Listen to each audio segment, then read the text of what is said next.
popping in here on a Sunday to answer a question that came in from Crystal Lee Brown. Crystal said, I just want to know if I could possibly get some pointers on how to stop editing so much. I'm finding that every time I get writer's block, I find myself editing all over again. Crystal, it sounds like what you really need is to create some time and distance from your writing. When we're writing a project, our brain gets into that editing mode. And so if you keep going back to that same manuscript in the same way, then your brain's going to think it's time to edit. In this video, I'm going to share with you 4 quick strategies to get you out of that endless revision loop. I'm Susie Vidori. I'm an author. I'm an editor. I'm also a book coach, and I teach writers to make their stories unputdownable.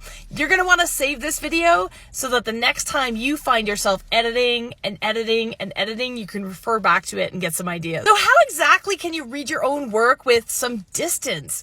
That's easier said than done. As writers, we're going to get in there and we start changing sentence structure, and maybe there's a better word, and oh, maybe I could add that.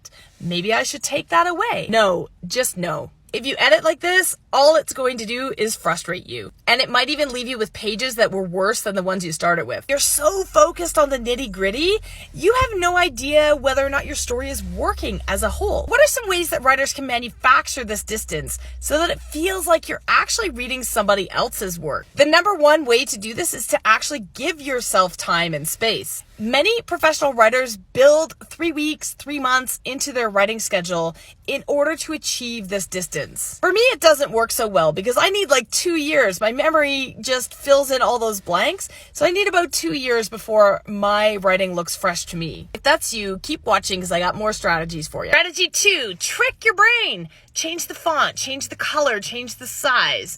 If you normally write on a laptop, look at your writing on a tablet.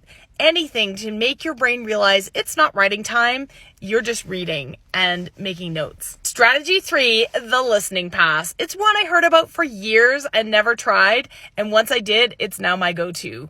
I'm going to make another video to teach you how to set your phone up to read your manuscript to you because it's magic. Strategy number 4, get feedback. If you've taken this manuscript as far as you can on your own, it's time. Go to beta readers, go to a professional editor. They will show you where to focus to make your story stronger. All of these strategies will give you notes and things that you want to change. If there's a lot, try to address them in chunks, 1 to 3 things at a time on a single pass.